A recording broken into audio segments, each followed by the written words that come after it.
ಜೈ ಹಿಂದ್ ಸ್ನೇಹಿತರೆ, ಇವತ್ತಿನ ವಿಡಿಯೋದಲ್ಲಿ 6ರಿಂದ 12ನೇ ತರಗತಿ ಸರ್ಕಾರಿ ವಿಜ್ಞಾನ ಪುಸ್ತಕಗಳಲ್ಲಿನ ಮೋಸ್ಟ್ ಇಂಪಾರ್ಟೆಂಟ್ 100 ಕ್ವಶನ್ಗಳನ್ನು ನೋಡ್ತಾ ಹೋಗೋಣ. ಪ್ರತಿ 100 ಪ್ರಶ್ನೆಗಳು ಕೂಡ ಈ ಎಲ್ಲ 100 ಪ್ರಶ್ನೆಗಳು ಕೂಡ ಇಂಪಾರ್ಟೆಂಟ್ ಆಗಿದ್ದು ವಿಡಿಯೋವನ್ನು ಸ್ಕಿಪ್ ಮಾಡದೆ ನೋಡಿ. ಮತ್ತು ನಮ್ಮ ಚಾನಲ್ ಫಸ್ಟ್ ಟೈಮ್ ನೋಡ್ತಾ ಇದ್ರೆ ಸಬ್ಸ್ಕ್ರೈಬ್ ಮಾಡೋಕ್ಕೆ ಮರಿಬೇಡಿ ಅಂತ ಹೇಳ್ತಾ ಸೆಷನ್ ಸ್ಟಾರ್ಟ್ ಮಾಡ್ತಿದ್ವಿ. ಮೊದಲ ಪ್ರಶ್ನೆ ಇರ್ತಿದೆ, ಭೂಮಿಗೆ ವಾಯುಮಂಡಲದ ಅತಿ ಕೆಳಗಿನ ವಲಯ ಯಾವುದು? ಸರಿಯಾದ ಉತ್ತರ option A, troposphere. Option A is the right answer. ಭೂಮಿಯಲ್ಲಿ ವಾಯುಮಂಡಲದ ಅತಿ ಕೆಳಗಿನ ವಲಯ ಇದು ಟ್ರೋಪೋಸ್ಫಿಯರ್. ಓಜೋನ್ ಪದರವು ಕೆಳಗಿನ ಯಾವ ವಲಯದಲ್ಲಿ ಕಂಡು ಬರುತ್ತದೆ? ಇಂಪಾರ್ಟೆಂಟ್ ಕ್ವಶನ್, ತುಂಬಾ ಸರಿ ಕೇಳಿದ್ದಾರೆ. ಸರಿಯಾದ ಉತ್ತರ ಆಪ್ಷನ್ ಬಿ, ಸ್ಟ್ರಾಟೋಸ್ಫಿಯರ್. ಓಜೋನ್ ಪದರ ಇದೆಯಲ್ಲ, ಈ ಓಜೋನ್ ಪದರ ಎಲ್ಲಿ ಕಂಡು ಬರುತ್ತೆ ಕೇಳಿದ್ರೆ ಸ್ಟ್ರಾಟೋಸ್ಫಿಯರ್ ನಲ್ಲಿ ಕಂಡು ಬರುವಂಥದ್ದು. ಈ ಕೆಳಗಿನ ಯಾವ ವಲಯದಲ್ಲಿ ಉಲ್ಕೆಗಳು ಉರಿಯುತ್ತವೆ? ಉಲ್ಕೆಗಳು ಎಂಟ್ರಿ ಆದಾಗ, ಭೂಮಿಯ ಯಾವುದೋ ಒಂದು ವಲಯಕ್ಕೆ ಉಲ್ಕೆಗಳು ಎಂಟ್ರಿ ಆಗ್ತವಲ್ಲ, ಸಾಮಾನ್ಯವಾಗಿ ಕಾಯ ರೂಪದಲ್ಲಿರ್ತವೆ. ಉಲ್ಕೆಗಳು ಈ ರೀತಿ ಎಂಟ್ರಿ ಆದಾಗ ಅವು ಯಾವುದೋ ಒಂದು ಪರ್ಟಿಕ್ಯುಲರ್ ವಲಯಕ್ಕೆ ಬಂದು ಸೇರಿದ ನಂತರ ಬಂದಾಗ ಅವು ಉರಿಯಲಿಕ್ಕೆ ಶುರು ಆಗ್ತವೆ, ಉರಿಯಲು ಪ್ರಾರಂಭಿಸ್ತವೆ. ಹಾಗಾದರೆ ಆ ವಲಯ ಯಾವುದು ಕೇಳಿದರೆ ಸರಿಯಾದ ಉತ್ತರ mesosphere. Option C is the right answer, mesosphere. ಈ ಕೆಳಗಿನ ಯಾವ ವಲಯದಲ್ಲಿ ಅಯಾನುಗಳು ಕಂಡುಬಂದು ವೈರ್ಲೆಸ್ ಸಂಚಾರಕ್ಕೆ ಸಹಾಯ ಮಾಡುತ್ತೆ? ನೋಡಿ, ವೈರ್ಲೆಸ್ ಸಂಚಾರ ಸಾಮಾನ್ಯವಾಗಿ ಮೊಬೈಲ್, ಟಿವಿ ಮೊದಲಾದ ಎಲೆಕ್ಟ್ರಾನಿಕ್ ಉಪಕರಣಗಳ ವೈರ್ಲೆಸ್ ಸಂಚಾರಕ್ಕೆ, ವೈರ್ ಇಲ್ಲದೆ, ತಂತಿ ಇಲ್ಲದೆ ಸಂಚಾರ ಮಾಡೋದಕ್ಕೆ ಸಹಾಯ ಆಗುತ್ತೆ ಅಂತ. ಸರಿಯಾದ ಉತ್ತರ thermosphere. Thermosphere, option D is the right answer, thermosphere. ಈ ಕೆಳಗಿನ ಯಾವ ಪದರವು ಭೂಮಿಯಿಂದ ಅತಿ ಎತ್ತರದ ಮೇಲ್ಮೈಯಲ್ಲಿ ಕಂಡುಬರುತ್ತೆ? ಸರಿಯಾದ ಉತ್ತರ ಅತಿ ಎತ್ತರದಲ್ಲಿ ಕಂಡುಬರುವಂಥದ್ದು exosphere. Option C is the right answer, exosphere. Option C is the right answer. ಭೂಮಿಯಿಂದ 10ರಿಂದ 50 ಕಿಲೋಮೀಟರ್ ವ್ಯಾಪ್ತಿಯ ಒಳಗೆ ಕಂಡುಬರುವ ವಲಯ ಯಾವುದು? ಸರಿಯಾದ ಉತ್ತರ stratosphere. Option B is the right answer, stratosphere. ವಾಯುಮಂಡಲದ ಆರ್ದ್ರತೆಯನ್ನು ಅಳೆಯುವ ಮಾಪಕ ಯಾವುದು? ಸರಿಯಾದ ಉತ್ತರ ಹೈಗ್ರೋಮೀಟರ್. ಹೈಗ್ರೋಮೀಟರ್, ಹೈಡ್ರೋಮೀಟರ್ ಅಲ್ಲ, hygrometer. Option D is the right answer. ವಾಯುಮಂಡಲದ ಈ ಕೆಳಗಿನ ಯಾವ ವಲಯದಲ್ಲಿ ವಿಮಾನಗಳ ಹಾರಾಟ ನಡೆಸ್ತವೆ? ವಿಮಾನಗಳು ಹಾರಾಟ ನಡೆಸ್ತವೆ. ಇಂಪಾರ್ಟೆಂಟ್ ಕ್ವಶನ್, ಇದನ್ನು ಕೂಡ ತುಂಬ ಸರಿ ಕೇಳಿದ್ದಾರೆ, ನೋಟ್ ಮಾಡ್ಕೊಳ್ಳಿ. ಸರಿಯಾದ ಉತ್ತರ stratosphere. Option C is the right answer, stratosphere. Ozone ಪದರವು ಸೂರ್ಯನಿಂದ ಬರುವ ಈ ಕೆಳಗಿನ ಯಾವ ಕಿರಣಗಳಿಂದ ರಕ್ಷಣೆ ನೀಡ್ತವೆ? ಸರಿಯಾದ ಉತ್ತರ ಅಲ್ಟ್ರಾವೈಲೆಟ್. ಅಲ್ಟ್ರಾವೈಲೆಟ್ ಅಥವಾ ಅತಿ ನೇರಳೆ ಕಿರಣಗಳು ಅಂತ ಕೂಡ ಕರೀತಾರೆ ಇದನ್ನು. ಅತಿ ನೇರಳೆ ಕಿರಣಗಳು, ಈ ಅಲ್ಟ್ರಾವೈಲೆಟ್ ಅಥವಾ ಅತಿ ನೇರಳೆ ಕಿರಣಗಳಿಂದ ಓಜೋನ್ ಪದರವು ಭೂಮಿಯನ್ನು ರಕ್ಷಣೆ ಮಾಡುತ್ತೆ. ಈ ಕೆಳಗಿನ ಯಾವ ಪದರದಲ್ಲಿ ಮಳೆ, ಗಾಳಿ, ಬಿರುಗಾಳಿ, ಮಿಂಚು, ಗುಡುಗು ಉಂಟಾಗುತ್ತೆ? This question is also most often asked question, ತುಂಬ ಸರಿ ಕೇಳಿದ್ದಾರೆ. ಸರಿಯಾದ ಉತ್ತರ troposphere. Option A is the right answer, troposphere. Troposphere ಮತ್ತು ಸ್ಟ್ರಾಟೋಸ್ಫಿಯರ್ ನಡುವಿನ ಗಡಿಯನ್ನು ಏನೆಂದು ಕರೆಯುತ್ತಾರೆ? ಸರಿಯಾದ ಉತ್ತರ ಟ್ರೋಪೋಫಾಸ್ ಅಂತ ಕರೀತಾರೆ, tropopause. Option A is the right answer. Troposphere ಮತ್ತು ಸ್ಟ್ರಾಟೋಸ್ಫಿಯರ್ ನಡುವಿನ ಗಡಿ ಇದು ಟ್ರೋಪೋಫಾಸ್. ಮನುಷ್ಯನಿಗೆ ಅತ್ಯಂತ ಅವಶ್ಯಕವಾದ ವಾಯುಮಂಡಲದ ಪದರ ಯಾವುದು? ಸರಿಯಾದ ಉತ್ತರ ಟ್ರೋಪೋಸ್ಫಿಯರ್. ಎಲ್ಲ ವಲಯಗಳಲ್ಲಿಯೂ ಅತ್ಯಂತ ಹೆಚ್ಚು ಅವಶ್ಯಕವಾದ ಒಂದು ವಲಯ ಇದು ಟ್ರೋಪೋಸ್ಫಿಯರ್. ಈ ಕೆಳಗಿನ ಯಾವ ವಾಯುಮಂಡಲದ ಪದರವು ಮೋಡಗಳಿಂದ ಮುಕ್ತವಾಗಿದೆ? ಮೋಡಗಳಿಲ್ಲ ಇಲ್ಲಿ. ಸರಿಯಾದ ಉತ್ತರ stratosphere. Option B is the right answer, stratosphere. ಭೂಮಿಯ ವಾತಾವರಣದಲ್ಲಿ ಈ ಕೆಳಗಿನ ಯಾವ ಅನಿಲಗಳು ಪ್ರಮುಖವಾಗಿ ಇವೆ? ಸರಿಯಾದ ಉತ್ತರ ಆಕ್ಸಿಜನ್ ಮತ್ತು ನೈಟ್ರೋಜನ್. ಆಕ್ಸಿಜನ್ ಮತ್ತು ನೈಟ್ರೋಜನ್. ನೋಡಿ, ನಾವು ಪರ್ಸೆಂಟೇಜ್ ನೋಡ್ತಾ ಹೋದರೆ ಆಕ್ಸಿಜನ್ 21% ಇದ್ದರೆ ನೈಟ್ರೋಜನ್ 78% ಇದೆ.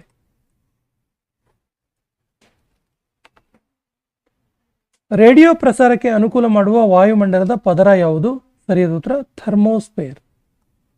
Option D is the right answer, thermosphere. ವಾಯುಮಂಡಲದಲ್ಲಿ ಈ ಕೆಳಗಿನ ಯಾವ ಹಸಿರುಮನೆ ಅನಿಲ ಅಧಿಕವಾಗಿ ಕಂಡುಬರುತ್ತೆ? ಸರಿಯಾದ ಉತ್ತರ ವಾಟರ್ ವೇಪರ್. ವಾಟರ್ ವೇಪರ್ ಅಥವಾ ನೀರಾವಿ ವಾಯುಮಂಡಲದ ಪದರದಲ್ಲಿ ಕಂಡುಬರುವಂಥ ಅತಿ ಹೆಚ್ಚು ಕಂಡುಬರುವಂಥ ಹಸಿರುಮನೆ ಅನಿಲ ಇದು. Option C is the right answer.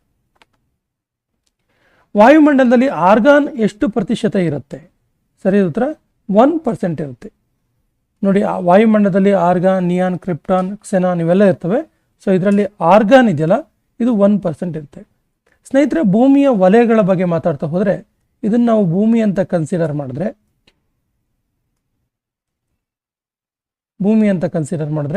ವಲಯಗಳು ಯಾವ ರೀತಿಯಾಗಿ ಕಂಡು ಬರ್ತವೆ, ಭೂಮಿಯ ಹತ್ತಿರದಲ್ಲಿರುವ ವಲಯ, ಈ ಥರ ಯಾವ ವಲಯಗಳು ಕಂಡು ಬರ್ತವೆ ಅಂತ ನೋಡಿದ್ರೆ ಮೊದಲಿಗೆ ಕಂಡುಬರುವ ವಲಯ ಟ್ರೋಪೋಸ್ಫಿಯರ್.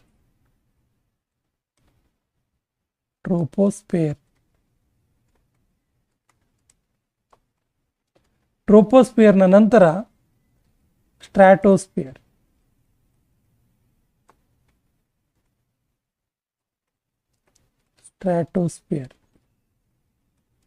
ಆ ನಂತರ ಮಿಸೋಸ್ಫಿಯರ್,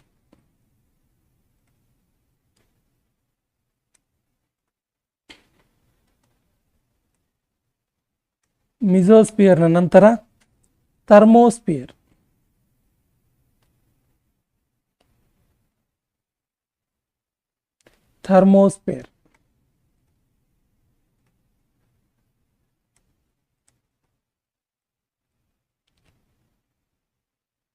ನೆಕ್ಸ್ಟ್ ಅಯಾನು ಮಂಡಲ,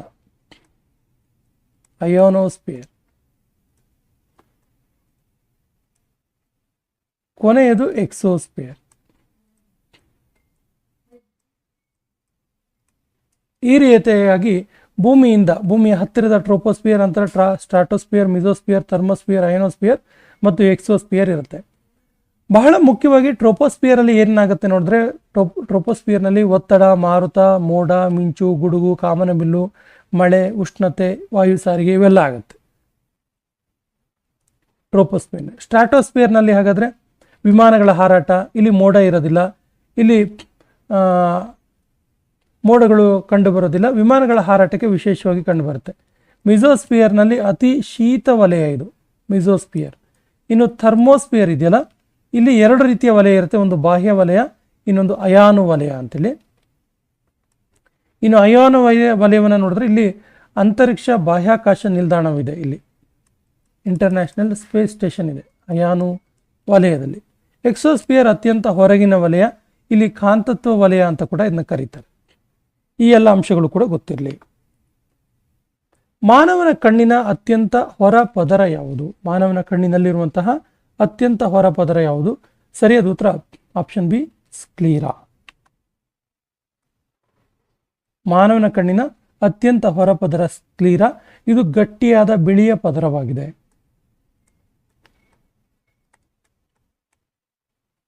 ಗಟ್ಟಿಯಾದ ಬಿಳಿಯ ಪದರ, ಇದುವೇ ಸ್ಕ್ಲೀರಾ. ಇದು ಅತ್ಯಂತ ಹೊರ ಪದರ ಕೂಡ ಹೌದು. ಮಾನವನ ಕಣ್ಣಿನ ಯಾವ ಭಾಗ ಕಣ್ಣನ್ನು ಪ್ರವೇಶಿಸುವ ಬೆಳಕನ್ನು ನಿಯಂತ್ರಿಸುತ್ತೆ? ಸರಿಯಾದ ಉತ್ತರ iris. Option D is the right answer. Iris ಇದು ಕಣ್ಣಿನ ಬಣ್ಣಕ್ಕೆ ಕೂಡ ಕಾರಣ. ಕಣ್ಣಿನ ಬಣ್ಣಕ್ಕೆ ಕಾರಣ ಅಂದರೆ ಕೆಲವೊಬ್ಬರ ಕಣ್ಣುಗಳು ಕಂದು ಬಣ್ಣದಲ್ಲಿಯೋ ಕಪ್ಪು ಬಣ್ಣದಲ್ಲಿಯೋ ಬೇರೆ ಬೇರೆ ಗ್ರೀನಿಶ್ ಕಲರ್ ಈ ರೀತಿ ಇರುತ್ತಲ್ಲ, ಇದಕ್ಕೆ ಕಾರಣ ಕಣ್ಣಿನ ಐರಿಸ್ನ ಬಣ್ಣವೇ ಕಾರಣ ಆಗಿರುತ್ತೆ. ಈ ಐರಿಸ್ ಮಾನವನ ಕಣ್ಣನ್ನು ಪ್ರವೇಶಿಸುವಂತಹ ಬೆಳಕನ್ನು ಕೂಡ ನಿಯಂತ್ರಣ ಮಾಡುತ್ತೆ. ಮನುಷ್ಯನ ಕಣ್ಣಿನ ಯಾವ ಭಾಗವು ಫೋಟೋ ರಿಸೆಪ್ಟರ್ ಕೋಶಗಳನ್ನು ಒಳಗೊಂಡಿದೆ? ಫೋಟೋ ರಿಸೆಪ್ಟರ್ ಕೋಶಗಳನ್ನು ಯಾವುದು ಒಳಗೊಂಡಿರುವಂಥದ್ದು? ಸರಿಯಾದ ಉತ್ತರ retina. Option is the right answer, retina. ಇದು ದೃಷ್ಟಿಗೆ ಜವಾಬ್ದಾರಿಯ ಕೂಡ ಆಗಿರುತ್ತೆ. ಮಾನವನ ದೃಷ್ಟಿಗೆ ಜವಾಬ್ದಾರಿ ಕೂಡ ಹೌದು.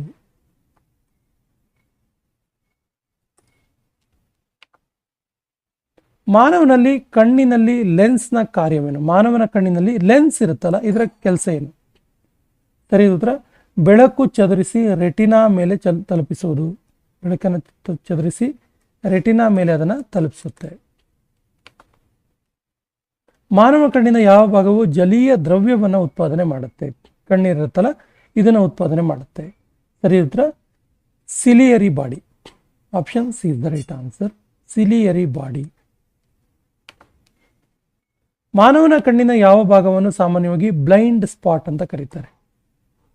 Blind spot. ಸರಿ ಉತ್ತರ optic disc. Option D is the right answer, optic disc. ಇದನ್ನು ಅಂಧ ಸ್ಥಾನ ಅಂತ ಕೂಡ ಕರೀತಾರೆ.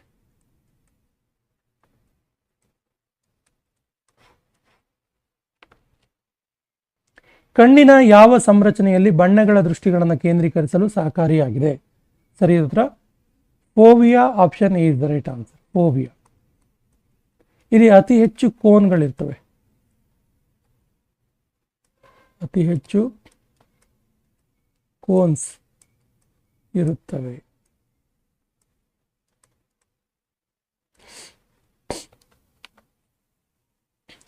ಮನುಷ್ಯನ ಕಣ್ಣಿನಲ್ಲಿ ಜಲೀಯ ದ್ರವ್ಯದ ಕಾರ್ಯ ಏನು? ಜಲೀಯ ದ್ರವ್ಯದ ಕಾರ್ಯ ಏನು ಕೇಳಿದ್ರೆ ಇಂಟ್ರಾಕ್ಯುಲರ್ ಪ್ರೆಷರನ್ನು ರೆಗ್ಯುಲೇಟ್ ಮಾಡೋದು. ಬೆಳಕು ಕಣ್ಣಿಗೆ ಪ್ರವೇಶಿಸಿದಾಗ ಯಾವ ಭಾಗವು ಬೆಳಕನ್ನು ಅಪವರ್ತಿಸುತ್ತೆ? ಸರಿ ಉತ್ತರ cornea. Option is the right answer, cornea. ಮನುಷ್ಯನ ಕಣ್ಣಿನಲ್ಲಿ ವಿಟ್ರಿಯಸ್ ಹ್ಯೂಮರ್, ಇದರ ಕೆಲಸ ಏನು? ವಿಟ್ರಿಯಸ್ ಹ್ಯೂಮರ್, ಸೊ ಇದರ ಕೆಲಸ ಕಣ್ಣಿನ ಆಕಾರವನ್ನು ನಿಯಂತ್ರಣ ಮಾಡೋದು, ಕಣ್ಣಿನ ಆಕಾರದ ನಿಯಂತ್ರಣ. Option C is the right answer. ಮನುಷ್ಯನಲ್ಲಿ ಕಣ್ಣಿನಲ್ಲಿ ತುಂಬಿಕೊಳ್ಳುವ ನೀರನ್ನು ಉತ್ಪಾದಿಸುವ ಅಂಗ ಯಾವುದು? ಸರಿಯಾದ ಉತ್ತರ ciliary body, sorry ciliary body. Option A is the right answer. ಕಣ್ಣಿನಲ್ಲಿ ಸ್ಕ್ಲೀರಾ, ಇದರ ಕೆಲಸ ಏನು? ಸರಿ ಉತ್ತರ ಕಣ್ಣಿನ ರಕ್ಷಣೆ, ಕಣ್ಣಿನ ರಕ್ಷಣೆ. ಇದು ಕಣ್ಣಿನ ಹೊರಪದರವಾಗಿ ಕೆಲಸ ಮಾಡುತ್ತೆ, ಹೊರಪದರವಾಗಿ ಕೆಲಸ ಮಾಡುವುದು, ಅದು ಸ್ಕ್ಲೀರಾ. ಕಣ್ಣಿನಲ್ಲಿ ಕಾರ್ನಿಯಾದ ವಕ್ರತೆಯನ್ನು ನಿಯಂತ್ರಿಸುವ ಸಂರಚನೆ ಯಾವುದು? ಸರಿಯಾದ ಉತ್ತರ ciliary body. Option C is the right answer. ಕಾರ್ನಿಯಾದ ವಕ್ರತೆಯನ್ನು ಇದು ನಿಯಂತ್ರಿಸುತ್ತೆ. ಕಣ್ಣಿನಲ್ಲಿ ಕೋರಿಯಾಡ್, ಇದರ ಕಾರ್ಯ ಏನು? ಸರಿಯಾದ ಉತ್ತರ ರೆಟಿನಾಗೆ ಪೋಷಕಾಂಶಗಳನ್ನು ಒದಗಿಸುವುದು, ರೆಟಿನಾಗೆ ಪೋಷಕಾಂಶಗಳನ್ನು ಒದಗಿಸೋದು ಕೋರಿಯಾಡ್ನ ಕಾರ್ಯವಾಗಿದೆ. ಕಂಜಕ್ಟಿವಾ, ಇದರ ಕೆಲಸ ಏನು? ಕಂಜಕ್ಟಿವಾದ ಕಾರ್ಯ ಏನು? ಸರಿಯಾದ ಉತ್ತರ ಲ್ಯೂಬ್ರಿಕೇಟಿಂಗ್ ದ ಐ, ಅಂದರೆ ಕಣ್ಣಿಗೆ ಲ್ಯೂಬ್ರಿಕೇಟಿಂಗ್ ಮಾಡುವಂಥದ್ದು. Option C is the right answer. ಕಣ್ಣಿನ ಒಳಗೆ ಈ ಕೆಳಗಿನ ಯಾವ ಭಾಗ ಮೆಲಾನಿನ್ ಅನ್ನು ಸೃಷ್ಟಿ ಮಾಡುತ್ತೆ? ಸರಿಯಾದ ಉತ್ತರ ಕೋರೋಯಡ್ ಅಥವಾ choroid. Option D is the right answer. ಇದು ಕಣ್ಣಿನ ಒಳಗೆ ಬೆಳಕು ಚದರದಂತೆ ನೋಡಿಕೊಳ್ಳುತ್ತೆ. ಈ ಕೆಳಗಿನ ಯಾವ ಭಾಗವು ರೆಟಿನಾದ ಮೇಲೆ ಬೆಳಕನ್ನು ಕೇಂದ್ರೀಕರಿಸುತ್ತೆ? ಸರಿಯಾದ ಉತ್ತರ lens. Option B is the right answer. ಕಣ್ಣಿನ ಯಾವ ಭಾಗದಲ್ಲಿ ರಕ್ತವಾಹಕಗಳಿದ್ದು ಅದು ರೆಟಿನಾಗೆ ಪೋಷಕಾಂಶಗಳು ಮತ್ತು ಆಮ್ಲಜನಕವನ್ನು ಒದಗಿಸುತ್ತೆ? ಸರಿಯಾದ ಉತ್ತರ choroid. Option D is the right answer. ಬೇರೆ ಬೇರೆ ದೂರದಲ್ಲಿರುವ ವಸ್ತುಗಳನ್ನು ನೋಡಲು ಮನುಷ್ಯನ ಕಣ್ಣಿನ ಫೋಕಸ್ ನಿರ್ವಹಣೆ ಮಾಡುವಂತಹ ಭಾಗ ಯಾವುದು? ಸರಿಯಾದ ಉತ್ತರ lens. Option B is the right answer. ಮನುಷ್ಯನ ಕಣ್ಣಿನಲ್ಲಿ ಕಣ್ಣೀರು ಸೃಷ್ಟಿಸುವ ಭಾಗ ಯಾವುದು? ಸರಿಯಾದ ಉತ್ತರ lacrimal gland. Option D is the right answer, lacrimal gland. ಹೃದಯದ ಬಗೆಗಿನ ಅಧ್ಯಯನವನ್ನು ಈ ರೀತಿ ಕರೀತಾರೆ? ಸರಿಯಾದ ಉತ್ತರ ಕಾರ್ಡಿಯಾಲಜಿ ಅಂತ ಕರೀತಾರೆ. Option is the right answer, cardiology. ನೋಡಿ, ಥಾಮಸ್ ಲೂಮಿಟ್ ಅವರು ಫಾದರ್ ಆಫ್ ಮಾಡರ್ನ್ ಕಾರ್ಡಿಯಾಲಜಿ ಅಂತೇಳಿ ಕರೆಸ್ಕೊಂಡಿದ್ದಾರೆ. ಸಾಮಾನ್ಯವಾಗಿ ವಯಸ್ಕ ಮನುಷ್ಯನ ಹೃದಯ ಎಷ್ಟು ತೂಕ ಇರುತ್ತೆ? ಸರಿಯಾದ ಉತ್ತರ 300 ಗ್ರಾಮ್ ಇರುತ್ತೆ. Option C is the right answer. ಹಾಗಾದರೆ ಮೆದುಳು ಎಷ್ಟು ತೂಕ ಇರುತ್ತೆ ಕೇಳಿದ್ರೆ 1400 ಗ್ರಾಮ್ ತೂಕ ಇರುತ್ತೆ.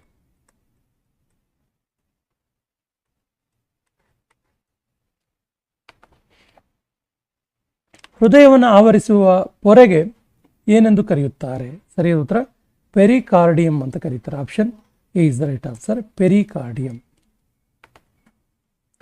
ರಕ್ತದ ಒತ್ತಡವನ್ನು ಅಳೆಯುವ ಮಾಪಕ ಯಾವುದು? ಸರಿಯಾದ ಉತ್ತರ sphygmomanometer. Option B is the right answer, sphygmomanometer. ಇನ್ನು ಅಡ್ರಿನಲ್ ಗ್ರಂಥಿ ಇದೆಯಲ್ಲ, ಇದು ಬಿಪಿಯನ್ನು ನಿಯಂತ್ರಣ ಮಾಡುತ್ತೆ. ಅಡ್ರಿನಲ್ ಗ್ರಂಥಿ ರಕ್ತದ ಒತ್ತಡ ಅಥವಾ ಬ್ಲಡ್ ಪ್ರೆಷರ್ ಅಥವಾ ಬಿಪಿ ನಿಯಂತ್ರಣ ಮಾಡುತ್ತೆ.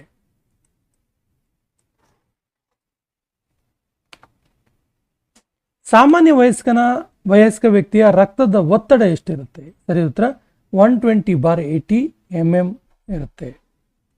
120/80 ಇರುತ್ತೆ. Option C is the right answer, ರಕ್ತದ ಒತ್ತಡ. ಹೃದಯದ ಬಡಿತವನ್ನು ಅಳೆಯುವ ಮಾಪಕ ಯಾವುದು? ಸರಿಯಾದ ಉತ್ತರ stethoscope. Option C is the right answer. ಹೃದಯದ ಬಡಿತವನ್ನು ಉತ್ತೇಜಿಸುವ ಹಾರ್ಮೋನ್ ಯಾವುದು? ಸರಿಯಾದ ಉತ್ತರ thyroxine. Option A is the right answer. ಇದು ಹೃದಯದ ಬಡಿತ, ಹಾರ್ಟ್ ಬೀಟನ್ನು ಉತ್ತೇಜನ ಮಾಡುತ್ತೆ. ಹೃದಯದ ಗತಿವಿಧಿಗಳನ್ನು ಅಳತೆ ಮಾಡುವ ಯಂತ್ರ ಯಾವುದು? ಸರಿಯಾದ ಉತ್ತರ ECG, ಎಲೆಕ್ಟ್ರೋಕಾರ್ಡಿಯೋಗ್ರಾಫ್.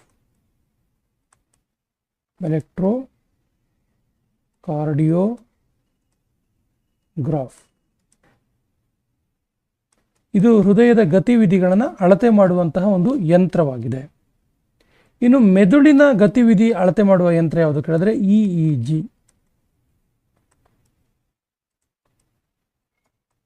ಮೆದುಳಿಗೆ ಸಂಬಂಧಪಟ್ಟಂತ ಒಂದು ಯಂತ್ರವಾಗಿದೆ ಇದು. ವೀನಸ್ ಹಾರ್ಟ್ ಇದು ಯಾವುದರ ಹೃದಯವನ್ನು ಕರೆಯುತ್ತಾರೆ? ವೀನಸ್ ಹಾರ್ಟ್ ಅಂತೇಳಿ ಯಾವುದರ ಹಾರ್ಟ್ ಅನ್ನು ಕರೀತಾರೆ? ಸರಿಯಾದ ಉತ್ತರ ಮೀನಿನ ಹಾರ್ಟ್ ಅನ್ನ ವೀನಸ್ ಹಾರ್ಟ್ ಅಂತ ಕರೀತಾರೆ. ಈ ಕೆಳಗಿನ ಯಾವುದನ್ನ ಹೃದಯದ ಪ್ರಾರಂಭಿಕ ಪೇಸ್ ಮೇಕರ್ ಅಂತ ಕರೀತಾರೆ? ಸರಿಯಾದ ಉತ್ತರ SA ನೋಡ್. Option A is the right answer. SA ನೋಡನ್ನು ಪ್ರಾರಂಭಿಕ ಫೇಸ್ ಮೇಕರ್ ಅಂತೇಳಿ ಕರೀತಾರೆ. ಇದನ್ನ ನ್ಯಾಚುರಲ್ ಫೇಸ್ ಮೇಕರ್ ಅಂತಲೂ ಕೂಡ ಕರೀತಾರೆ. Natural face maker. ರಕ್ತದ ಒತ್ತಡ ಹೆಚ್ಚಾಗೋದಕ್ಕೆ ಏನೆಂದು ಕರೆಯುತ್ತಾರೆ? ಸರಿಯಾದ ಉತ್ತರ ಹೈಪರ್ ಟೆನ್ಷನ್ ಅಂತ ಕರೀತಾರೆ. Option A is the right answer.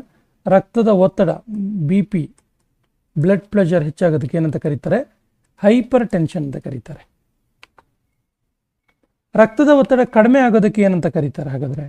ಸರಿಯಾದ ಉತ್ತರ ಹೈಪೋಟೆನ್ಷನ್ ಅಂತ ಕರೀತಾರೆ. Option B is the right answer, hypotension. ರಕ್ತದ ಒತ್ತಡ ಸಾಮಾನ್ಯಕ್ಕಿಂತ ಹೆಚ್ಚಾಗೋದಕ್ಕೆ ಏನಂತ ಕರೀತಾರೆ? ಸರಿಯಾದ ಉತ್ತರ ಟೆಕಿಕಾರ್ಡಿಯಾ ಅಂತ ಕರೀತಾರೆ. ಟೆಕಿಕಾರ್ಡಿಯಾ. ಕಡಿಮೆ ಆಗೋದಕ್ಕೆ ಬೆಡಿಕಾರ್ಡಿಯಾ ಅಂತ ಕರೀತಾರೆ.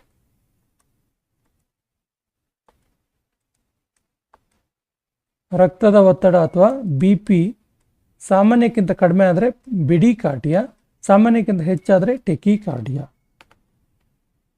ಮನುಷ್ಯನ ಒಂದು ಹೃದಯದ ಬಡಿತಕ್ಕೆ ತೆಗೆದುಕೊಳ್ಳುವ ಸಮಯ ಎಷ್ಟು? ಸರಿ ಉತ್ತರ 0.8 ಸೆಕೆಂಡ್, 0.8 ಸೆಕೆಂಡ್ಗಳು. Option B is the right answer. Jarvik 7 ಎಂಬುದು ಏನು? ಸರಿಯಾದ ಉತ್ತರ ಇದು ಕೃತಕ ಹೃದಯವಾಗಿದೆ. Option B is the right answer. Jarvik 7 is a artificial heart, ಕೃತಕ ಹೃದಯ. ಇದು ಜಾರ್ವಿಕ್ ಎನ್ನುವಾತ ಸಂಶೋಧನೆ ಮಾಡ್ತಾನೆ, ಹಾಗಾಗಿ ಆತನ ಹೆಸರನ್ನ ಇಡಲಾಗಿದೆ. ಹೃದಯದಿಂದ ರಕ್ತವನ್ನು ಶರೀರದ ವಿಭಿನ್ನ ಅಂಗಗಳಿಗೆ ತೆಗೆದುಕೊಂಡು ಹೋಗುವುದು ಯಾವುದು? ಸರಿಯಾದ ಉತ್ತರ ಎ ಮತ್ತು ಬಿ ಎರಡು. ಧಮನಿಗಳು ಮತ್ತು ಆರ್ಟರೀಸ್ ಎರಡೂ ಕೂಡ ಹೃದಯದಿಂದ ರಕ್ತವನ್ನು ಶರೀರದ ವಿಭಿನ್ನ ಅಂಗಗಳಿಗೆ ತೆಗೆದುಕೊಂಡು ಹೋಗ್ತವೆ.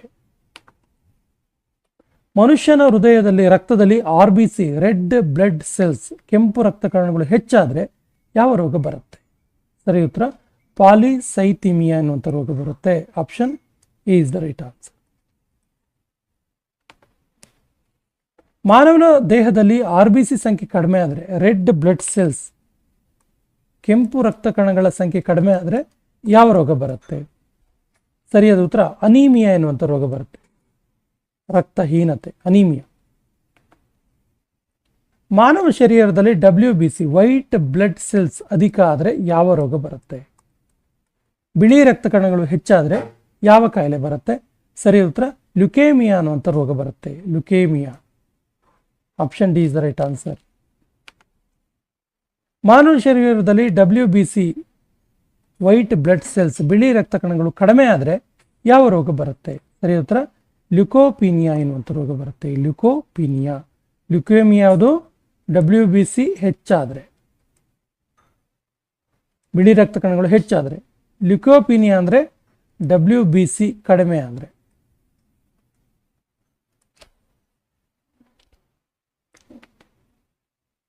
ಮನುಷ್ಯನ ರಕ್ತದಲ್ಲಿ ಕೊಲೆಸ್ಟ್ರಾಲ್ ಅಧಿಕ ಆಗೋದಕ್ಕೆ ಏನಂತ ಕರೀತಾರೆ? ಸರಿಯಾದ ಉತ್ತರ ಎಥಿರೋಸ್ಕ್ಲಿರೋಸಿಸ್ ಅಂತ ಕರೀತಾರೆ. ಎಥಿರೋಸ್ಕ್ಲಿರೋಸಿಸ್ ಅಂತ ಕರೀತಾರೆ. ಕೊಲೆಸ್ಟ್ರಾಲ್ ಅಥವಾ ಕೊಬ್ಬು ಹೆಚ್ಚಾಗೋದು ಮನುಷ್ಯನ ರಕ್ತದಲ್ಲಿ. ದೇಹದಲ್ಲಿ ರಕ್ತ ಸಂಚಾರದ ಅಧ್ಯಯನವನ್ನ ವಿಜ್ಞಾನದ ಯಾವ ಶಾಖೆ ಮಾಡುತ್ತೆ? ಸರಿಯಾದ ಉತ್ತರ ವಿಜ್ಞಾನದ ಆಂಜಿಯಾಲಜಿ ಶಾಖೆ ಮಾಡುತ್ತೆ. Option A is the right answer. ಆಂಜಿಯಾಲಜಿಯ ಜನಕ ಅಂತೇಳಿ ಯಾರಿಗೆ ಕರೀತಾರೆ? ಸರಿ ಉತ್ತರ ವಿಲಿಯಂ ಹಾರ್ವೆ. ವಿಲಿಯಂ ಹಾರ್ವೆ ಅವರನ್ನ ಫಾದರ್ ಆಫ್ ಆಂಜಿಯಾಲಜಿ ಅಂತ ಕರೀತಾರೆ. ರಕ್ತದ ಬಗೆಗಿನ ಅಧ್ಯಯನವನ್ನ ಈ ರೀತಿ ಕರೀತಾರೆ. ಸರಿಯಾದ ಉತ್ತರ haematology. Option A is the right answer. Study of human blood. ಒಂದು ನಿಮಿಷಕ್ಕೆ ಸಾಮಾನ್ಯ ಮನುಷ್ಯನ ಹೃದಯ ಎಷ್ಟು ಸಾರಿ ಹೊಡೆದುಕೊಳ್ಳುತ್ತೆ? ಸರಿಯಾದ ಉತ್ತರ 72 ಸಾರಿ ಹೊಡೆದುಕೊಳ್ಳುತ್ತೆ. 72 ಟೈಮ್ಸ್.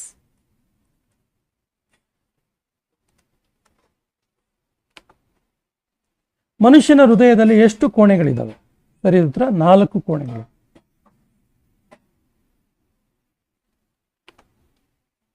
ಮೀನುಗಳ ಹೃದಯದಲ್ಲಿ ಎಷ್ಟು ಕೋಣೆಗಳಿರ್ತವೆ?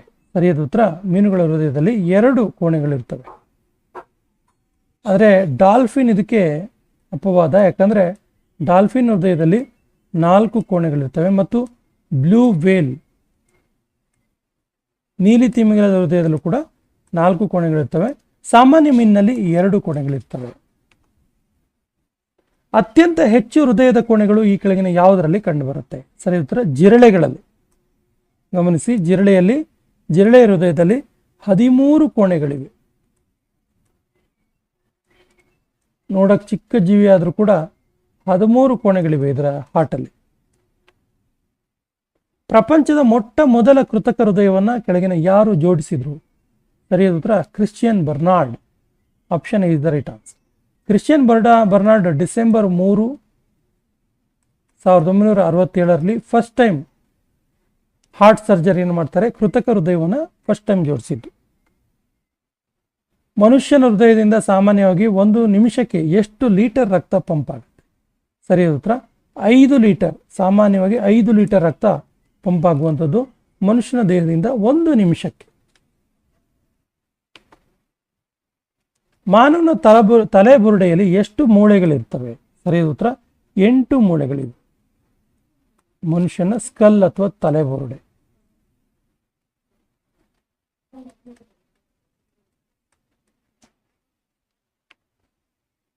ಮನುಷ್ಯನ ಹೃದಯ 1 ನಿಮಿಷಕ್ಕೆ ಎಷ್ಟು ಸಾರಿ ಬಡಿದುಕೊಳ್ಳುತ್ತೆ? ಸರಿ ಉತ್ತರ 72 ಟೈಮ್ಸ್. 72 ಸಾರಿ. ಆರೋಗ್ಯವಂತ ಮನುಷ್ಯನ ಮೆದುಳಿನ ತೂಕ ಎಷ್ಟಿರುತ್ತೆ? ಸರಿ ಉತ್ತರ 1350ರಿಂದ 1400 ಗ್ರಾಂ. ಮನುಷ್ಯನ ದೇಹದ ಅತ್ಯಂತ ದೊಡ್ಡ ಮೂಳೆ ಎಲ್ಲಿರುತ್ತೆ? ಸರಿ ಉತ್ತರ ತೊಡೆಯಲ್ಲಿರುತ್ತೆ. ಈ ಮೂಳೆಗೆ ಫಿಮ್ಯೂರ್ ಅಂತ ಕರೀತಾರೆ. ತೊಡೆಯ ಮೂಳೆ ಇದು. ಮನುಷ್ಯನ ದೇಹದ ಅತ್ಯಂತ ಚಿಕ್ಕ ಮೂಳೆಯಲ್ಲಿರುತ್ತೆ? ಸರಿಯಾದ ಉತ್ತರ ಇದು ಕಿವಿಯಲ್ಲಿರುತ್ತೆ. ಈ ಮೂಳೆಗೆ ಸ್ಟೆಪಿಸ್ ಅಂತ ಕರೀತಾರೆ. ಸ್ಟೆಪಿಸ್. ಇದು ಮಧ್ಯ ಕಿವಿಯಲ್ಲಿರುತ್ತೆ, ಮಧ್ಯ ಕರ್ಣದಲ್ಲಿರುತ್ತೆ.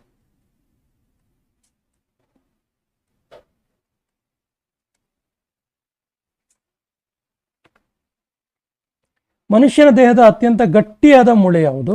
ಎಲ್ಲಿರುತ್ತಿದು? ಇದು ದವಡೆಯಲ್ಲಿರುತ್ತೆ. ಇದು ಎನಾಮೆಲ್.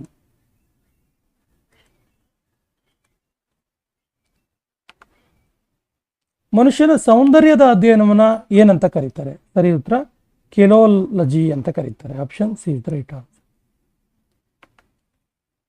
ಆರೋಗ್ಯವಂತ ಮನುಷ್ಯನ ರಕ್ತದ ಒತ್ತಡ ಎಷ್ಟು? ಸರಿ ಉತ್ತರ 120/80. 120/80 ಇರುತ್ತೆ. ಮನುಷ್ಯನ ಶರೀರದಲ್ಲಿ ರಕ್ತ ಪರಿಭ್ರಮಣೆ ಎಷ್ಟು ಸಮಯ ತೆಗೆದುಕೊಳ್ಳುತ್ತೆ? ಸರಿ ಉತ್ತರ 23 ಸೆಕೆಂಡ್ ತೆಗೆದುಕೊಳ್ಳುತ್ತೆ. Option D is the right answer.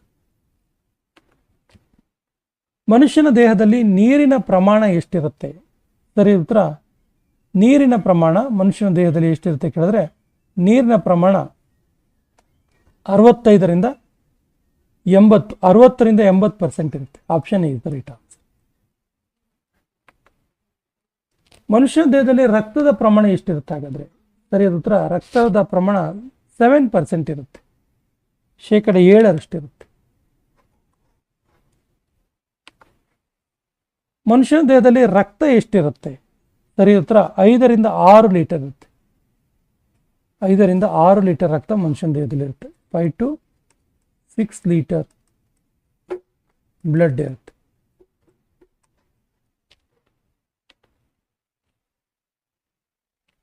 ಮಾನವನ ರಕ್ತದ pH ಮೌಲ್ಯ ಎಷ್ಟು? ಸರಿ ಉತ್ತರ 7.4. 7.4. Option B is the right answer. ಮನುಷ್ಯನ ದೇಹದಲ್ಲಿ ರಕ್ತ ಶುದ್ಧೀಕರಣ ಮಾಡುವ ಅಂಗ ಯಾವುದು? ಸರಿ ಉತ್ತರ kidney. Option D is the right answer. ಕೆಂಪು ರಕ್ತ ಕಣಗಳ ಜೀವಿತಾವಧಿ ಎಷ್ಟು ದಿನ? ಸರಿ ಉತ್ತರ 20ರಿಂದ 120 ದಿನ ಇರುತ್ತೆ. ಕೆಂಪು ರಕ್ತ ಕಣಗಳು RBC, ರೆಡ್ ಬ್ಲಡ್ ಸೆಲ್ಸ್. ಬಿಳಿ ರಕ್ತ ಕಣಗಳ ಜೀವಿತಾವಧಿ ಎಷ್ಟು ದಿನ ಇರುತ್ತೆ? ಸರಿಯಾದ ಉತ್ತರ ಬಿಳಿ ರಕ್ತ ಕಣಗಳು 2ರಿಂದ 4 ದಿನ ಇರ್ತವೆ ಅಷ್ಟೇ. WBC, white blood cells. ಈ ಕೆಳಗಿನ ಯಾವ ರಕ್ತದ ಗುಂಪನ್ನ ಯೂನಿವರ್ಸಲ್ ಡೋನರ್ ಅಂತ ಕರೀತಾರೆ? ಸರಿ ಉತ್ತರ universal donor O positive. Option is the right answer. ಸಾರ್ವತ್ರಿಕ ದಾನಿ. ಈ ಕೆಳಗಿನ ಯಾವ ರಕ್ತದ ಗುಂಪನ್ನ ಯೂನಿವರ್ಸಲ್ ರಿಸೆಪ್ಟರ್ ಅಥವಾ ಅಕ್ಸೆಪ್ಟರ್ ಅಂತ ಕರೀತಾರೆ? ಸರಿ ಉತ್ತರ AB positive. Option B is the right answer. ಸಾರ್ವತ್ರಿಕ ಸ್ವೀಕಾರಿ. ಪಿತ್ತರಸವನ್ನು ಸ್ರವಿಸುವ ಅಂಗ ಯಾವುದು? ಸರಿಯಾದ ಉತ್ತರ ಯಕೃತ್ ಅಥವಾ ಪಿತ್ತಕೋಶ. Option D is the right answer. ಮಾನವ ಶರೀರದ ಅತಿ ದೊಡ್ಡ ಗ್ರಂಥಿ ಯಾವುದು? ಸರಿಯಾದ ಉತ್ತರ ಯಕೃತ್, ಲಿವರ್. ಇದು ಮನುಷ್ಯನ ದೇಹದ ಅತಿ ದೊಡ್ಡ ಗ್ರಂಥಿ. ಮಾನವ ಶರೀರದ ಅತಿ ದೊಡ್ಡ ಅಂಗ ಯಾವುದು ಹಾಗಾದ್ರೆ? ಸರಿಯಾದ ಉತ್ತರ ಚರ್ಮ. Option C is the right answer.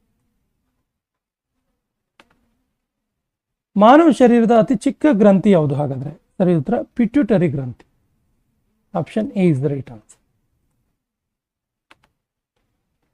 ರಕ್ತದ ಒತ್ತಡವನ್ನು ಅಳೆಯುವ ಮಾಪಕ ಯಾವುದು? ಸರಿಯಾದ ಉತ್ತರ sphygmomanometer. Option D is the right answer. ಮನುಷ್ಯನ ದೇಹದಲ್ಲಿರುವ ಮೂಳೆಗಳ ಸಂಖ್ಯೆ ಎಷ್ಟು? ಸರಿಯಾದ ಉತ್ತರ 206. Option D is the right answer. ಮಾನವ ಶರೀರದಲ್ಲಿರುವ ಕ್ರೋಮೋಸೋಮ್ಗಳ ಸಂಖ್ಯೆ ಎಷ್ಟು? ಸರಿಯಾದ ಉತ್ತರ 46 ಅಥವಾ 23 ಜೊತೆ ಅಂತ ಕೂಡ ಹೇಳ್ತಾರೆ. 23 ಜೊತೆ ಅಥವಾ 46 ಕ್ರೋಮೋಸೋಮ್ಸ್ ಇರುತ್ತೆ. ಮನುಷ್ಯನ ಮೂತ್ರಕ್ಕೆ ಕಾರಣವಾಗೋದು ಯಾವುದು? ಸರಿಯಾದ ಉತ್ತರ ಆಪ್ಷನ್ ಬಿ ಯೂರಿಯಾ. ಸ್ನೇಹಿತರೆ, ಈ ಸೆಷನ್ ಕೊನೆಯ ಪ್ರಶ್ನೆ ಇರುತ್ತಿದೆ. ಮಾನವ ಮೂತ್ರದ pH ಮೌಲ್ಯ ಎಷ್ಟಿರುತ್ತೆ? ಆಪ್ಷನ್ಸ್ ಈ ರೀತಿ ಇದೆ: 4, 7, 6, 2. ಸರಿಯಾದ ಉತ್ತರವನ್ನು ಕಮೆಂಟ್ ಬಾಕ್ಸಲ್ಲಿ ಕಮೆಂಟ್ ಮಾಡಿ ಮತ್ತು ನಮ್ಮ ಚಾನಲ್ ಫಸ್ಟ್ ಟೈಮ್ ನೋಡ್ತಾ ಇದ್ರೆ ಸಬ್ಸ್ಕ್ರೈಬ್ ಮಾಡಿ ಅಂತ ಹೇಳ್ತಾ ಇವತ್ತಿನ ಸೆಷನ್ ಕಂಪ್ಲೀಟ್ ಮಾಡ್ತಾ ಇದ್ದೀವಿ. ಜೈ ಹಿಂದ್.